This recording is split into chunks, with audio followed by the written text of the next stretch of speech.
Itatiaia, Cláudio Rezende. Cláudio Rezende, tava tudo calmo no Galo, tava tudo tranquilo no Galo, tava tudo resolvido no Galo, de repente vem essa bomba no dia de hoje. Rodrigo Caetano na mira da CBF. Cláudio, boa noite. É isso aí, boa noite a você, aos amigos do Bastidores da Itatiaia.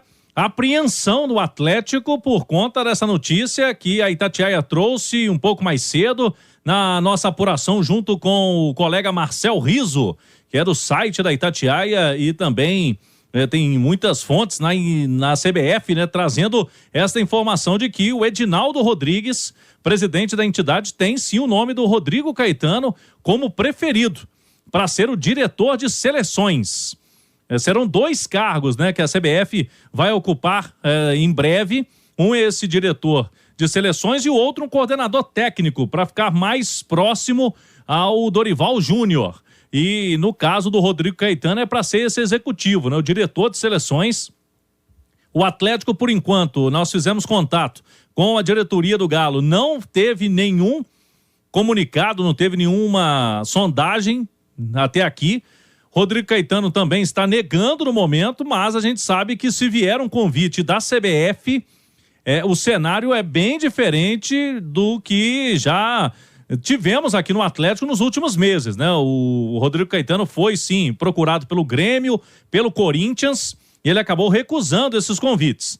Seleção brasileira já é um patamar diferente, e aí apreensão, sim, no Galo, porque se vier o convite para o Rodrigo Caetano, o Galo pode ficar sem o seu diretor de futebol. Deixa eu dar um recado para você na Clínica Alphamen. Sextou e você tá meio desanimado aí na hora do sexo, na cama, não tá sendo como antes, você tem que procurar a equipe do Dr. Carlos Pacheco na Clínica Alphamen, que já tem mais de 10 anos no mercado e tratamentos que surtem efeito. Então, milhares de homens já saíram satisfeitos. Privacidade total, Clínica Alphamen. O telefone é o 2526-7676. Consultas no 2526-7676. Eu rolo a bola para vocês aí. Rodrigo Caetano é o preferido da CBF e o Atlético e ele devem ser sim procurados nos próximos dias para esse convite. Há muitas maneiras de analisar essa informação e ela deve ser analisada da maneira mais completa porque é muito importante. Primeira maneira de analisar do lado do Atlético. Tenho certeza que o Atlético não quer a saída dele. Sem dúvida. O Atlético fez todo o esforço para segurar o Rodrigo Caetano. É um cara vencedor, competente, é certamente dos principais nomes da sua função no Brasil, se não for o principal nome. O Atlético conseguiu segurar uma parada torta contra o Corinthians, que é um clube gigante. E eu tenho certeza que o Atlético não quer a saída do Rodrigo Caetano. Pelo lado do Rodrigo Caetano, seleção brasileira, Edu, é a consagração de qualquer profissional. O cara, quando recebe um chamado da seleção, em raríssimas ocasiões, muitas vezes por questões pessoais, por algum tipo de desacordo, é quase uma convocação, não é muito um convite, Edu. É quase uma convocação. É o topo da carreira, é o auge da carreira de qualquer profissional. Então é muito natural que, se vier esse convite, no mínimo, o Caetano fique muito balançado, para dizer o mínimo. O cara vai perder noite de sono para decidir o que ele vai fazer, mas no mínimo o cara vai ficar muito balançado, Edu. É a seleção brasileira, é o auge, a consagração da carreira de qualquer profissional. E aí, convenhamos, 2 coisas têm que ser destacadas. Uma, quando o Atlético tem o seu executivo de futebol pensado para a seleção, isso é uma demonstração clara de que o Atlético está com a casa arrumada. Porque ninguém vai buscar alguém incompetente. Quando você busca alguém bom. Então é sinal que o Atlético tem hoje um bom profissional e um departamento de futebol arrumado. E pelo lado do Rodrigo Caetano, quando o cara recebe um convite desse, é a consagração da carreira do cara. Então, é um processo muito natural e um processo que, acredito eu, será muito diferente em termos de balançar o profissional do que foi o processo do Corinthians ou do que foi o processo do Grêmio.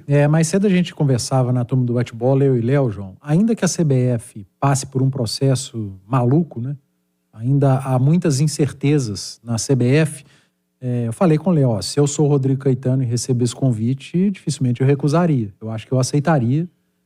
A seleção brasileira, ela é o ápice para o treinador, ela é o ápice para o diretor de futebol, ela é o ápice para a gente, né? Fazer uma Copa do Mundo, uma Copa América, é maravilhoso, a gente adora. Só não é para o jogador, né? Hoje tem o jogador... Para alguns, né? Podemos generalizar. O jogador brasileiro hoje, ele quer jogar Premier League, vestir a camisa do Real Madrid. Para muitos deles, pegar um avião para jogar aqui contra o Equador é um estorvo.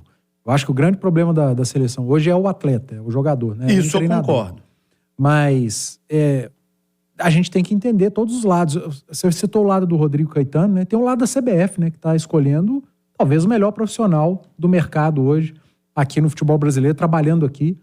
Teve a informação de que a CBF procurou também o Thiago Escuro, que hoje trabalha no Mônaco, que é outro ótimo profissional. Mas o Rodrigo Caetano é muito bom. E tem a informação também do Mauro Silva, que hoje é executivo da Federação Paulista de Futebol e que é um cara também muito elogiado nos meandros, nos bastidores do futebol brasileiro. Ele estava lá no Catar. Estava também trabalhando ali com a seleção brasileira. É um cara convivência com a história de seleção brasileira também. É o ex-atleta que é muito capacitado, inteligente, acima da média, é outro bom nome, mas hoje o executivo mesmo, o cara que trabalha no dia a dia com isso, é o Rodrigo Caetano. Não dá, tem que esperar e compreender, seja qualquer que for a decisão do Rodrigo. E é o tipo de coisa que eu imagino quem está do outro lado da mesa. Eu imagino o Sérgio Coelho nesse momento, eu imagino a diretoria da SAF do Atlético nesse momento, os R's, né? Porque é o seguinte, você não tem como chegar no cara e falar o seguinte, não vai para a seleção. Você não tem como chegar na seleção e falar o seguinte, não assedia meu profissional, não. Porque você tem que respeitar a trajetória, a história, a construção da vida do cara. E você não tem muito o que fazer, né? Você tem que respeitar um processo como esse.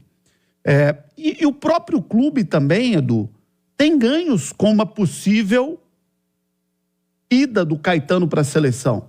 Por quê? Porque o Caetano conhece profundamente o Atlético. É uma porta para o Atlético dentro da seleção. É uma porta para jogadores do Atlético na seleção brasileira. E a gente sabe que um jogador convocado para a seleção, no dia seguinte ele está valendo mais. Então, de fato, o Atlético vai enfrentar um primeiro problema, que é esse. Que será desdobrado, caso o Rodrigo Caetano saia, por um segundo problema. Quem que você traz para o lugar do Rodrigo Caetano? Onde é que você vai arrumar um diretor de futebol do nível dele, do patamar dele, Edu? Eu até acho que essa tentativa pesada do Corinthians talvez tenha feito com que o Atlético se ligasse nisso durante um período. Mas o Atlético tem até alguns nomes engatilhados daquela época do Corinthians em cima do Rodrigo Caetano. Justamente na hora que a diretoria do Atlético dá aquele suspiro, né? Ufa, seguramos o Rodrigo Caetano. Aí 15 dias depois vem a CBF. E o Cláudio trouxe mais cedo que o nome do Rui Costa, do São Paulo, também foi falado na CBF. Mas que o Edinaldo não queria se indispor novamente com o clube. Aí eu até falei, Edinaldo, você já se indispôs com uma torcida. Você vai se indispor com duas? Já aproveita que você se indispôs a primeira vez e indispõe com ela de novo. Cláudio Rezende, hoje foi o dia do primeiro treino do Galo na temporada, mas ainda sem o Scarpa, né, Cláudio? Hoje o primeiro trabalho aconteceu com bola na manhã de sexta-feira na cidade do Galo, sob o comando do Felipão, ainda uma atividade sem montagem de time, nada disso, mas para essa primeira atividade a ausência foi justamente o reforço de peso do Atlético, Gustavo Scarpa. Ele não participou do treino em campo com bola, fez um trabalho na academia. Aí fomos procurar informações a respeito. É o seguinte, o Gustavo Scarpa, ele teve uma entorse no joelho há alguns meses, inclusive ficou fora de jogos da equipe dele na Grécia. Só que o que aconteceu? O jogador já está recuperado, mas como veio dessa lesão e o Atlético está querendo fazer uma preparação especial para ele, para a temporada como um todo, até por não ser um jogador aqui do elenco, né? Foi o único que chegou diferente. Mas vamos ver aí a evolução do Gustavo Scarpa nos treinamentos da próxima semana, para a gente ter uma ideia, uma projeção da estreia dele, né? O torcedor quer saber quando o Scarpa vai poder estrear. Por enquanto, ainda não temos essa resposta. O Atlético vai ter um jogo treino antes da estreia no Campeonato Mineiro, e aí vamos ver o aproveitamento do Scarpa nesta atividade. O Scarpa pegando um início de temporada e uma pré-temporada, isso vai ser muito importante para ele, né, Edu? Ele teve um ano passado em que ele vai para o futebol europeu no início do ano do Brasil, mas que era metade da temporada na Europa. Aí depois, na hora da outra pré-temporada, foi uma mudança de clube, de país, de tudo para ele. O cara sai da Inglaterra, vai para a Grécia. Então, esse início de temporada vai ser muito bom para o Scarpa e... digo até mais, é importante que o Atlético tenha muita paciência com ele. Porque pode ser que o início dele não seja daqueles arrasadores. Então é importante que o Atlético trabalhe muito bem, com muita paciência, para o que importa de verdade, que não é o Campeonato Mineiro. É Campeonato Brasileiro, é Copa Libertadores, é Copa do Brasil, é onde esse cara de fato pode fazer a diferença para o Galo. O Atlético vai usar o Campeonato Mineiro, pelo menos na sua primeira fase, como uma extensão da pré-temporada, né? Ao invés de fazer amistosos durante a pré-temporada, apesar de ter um amistoso agora marcado para os próximos dias, mas usar a primeira fase, os jogos oficiais como amistosos, como preparação. A diferença é que o Scarpa chega num time pronto, né? O time do Atlético está pronto. A manutenção aconteceu, a mesma comissão técnica. Então ele é o estranho no ninho. Então ele precisa se adaptar ao elenco, à maneira da equipe jogar, ao que o Filipão fez com o Atlético em 2023, que é diferente do jeito que ele trabalhava no Palmeiras, lá atrás, quando trabalhou com o Scarpa. Mas o bom jogador, João, e o Scarpa, ele não é bom apenas com a bola nos pés, ele é muito inteligente.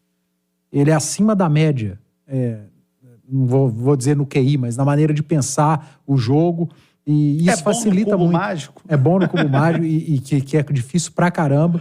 Isso facilita muito a adaptação do atleta. E ele tem qualidade para, assim que estiver bem fisicamente, virar titular dessa equipe. Ô Cláudio, tem informação de bastidores sobre o mercado do Galo? O Galo continua no mercado. Tem informação sobre o caso Bernard, Cláudio Rezende? Olha, o Atlético segue em busca de um atacante e tá com um perfil bem desenhado. Um atacante de velocidade e que tenha idade, jogador jovem, né? O Atlético vem procurando aí atletas de 20 a 23 anos. E, por enquanto, vem tendo dificuldades no mercado pela questão do orçamento mesmo. Mercado muito inflacionado. Sobre o Bernard, hoje colegas, né, de outros sites deram informação, inclusive, de que o Atlético vai ter uma reunião com o representante do jogador na próxima semana. Só que o Bernard, ele tem contrato até o meio do ano com o time grego, né, que ele defende lá, o Panathinaikos. O que acontece? O Atlético não vai... No momento, não tem uma intenção de fazer proposta pelo Bernard. O jogador já não é mais um velocista, não joga mais como em 2013, né? Na Libertadores, sendo ali um ponta. Ele hoje joga mais por dentro, pelo meio. E também pela questão da idade. O Atlético tem uma outra preferência neste mercado. Agora, um futuro, o Atlético deve ouvir aí o que o representante do jogador, o que o Bernard quer, se ele vai se adequar na questão financeira. Vamos aguardar aí essa conversa, mas por enquanto não tem nenhuma proposta do Galo para retorno do Bernard. O Bernard é uma boa para o Galo? Qual Bernard? Eu te faço essa pergunta, João. Esse Bernard que tá aí. Sabe por que eu te faço essa pergunta? Porque, sendo honesto com a audiência, eu não vejo o Bernard jogar há muito tempo. A última vez que eu vi o Bernard jogando, ele era jogador do Everton, da Inglaterra. Eu não conseguia acompanhar o Bernard na Arábia, não conseguia acompanhar o Bernard na Grécia. A gente tem informações. O Bernard hoje é um jogador muito útil no futebol grego. Futebol esse que o Scarpa não conseguiu jogar. Tem ótimos números. Ano passado jogava como meia pela esquerda, esse ano jogando como meia pela direita. Mudou a sua função, mudou o seu posicionamento. Mesmo sem acompanhar o Bernard recentemente, eu acho que seria uma boa contratação. Porque não precisa de adaptação, conhece o clube, conhece a cidade, conhece o futebol brasileiro, o futebol sul-americano, chegaria pronto. Mas qual o Bernard? Quando eu pergunto o Bernard ponta? Porque o Atlético está atrás de um ponta. O Bernard meia hoje ele tem a concorrência de Scarpa, de Zarate, de Igor Gomes. O Bernard ponta não, o Bernard ponta já poderia chegar para suprir uma ausência que o Filipão teve em 23 e que o Galo busca no mercado em 2024. Então fica essa pergunta, mas o Atlético sabe bem o que é. Eu responderei o seu questionamento com Heráclito de Éfeso. Hoje você está... Nenhum homem pode se banhar 2 vezes no mesmo rio, pois na segunda vez o rio já não é mais o mesmo, nem tampouco o homem. Isso é verdade. Isso vale para muitos. Aquele Bernard não existe mais. Aquele acabou. Aquele não existe. Pode ter até um Bernard melhor hoje. Mas aquele Bernard de 2013, campeão da Libertadores, ele não existe mais. A gente tem que trazer essa reflexão para a discussão, João, porque na cabeça de muitos torcedores, quando se fala em Bernard, vem o Bernard de 2013. E esse ficou lá em 2013.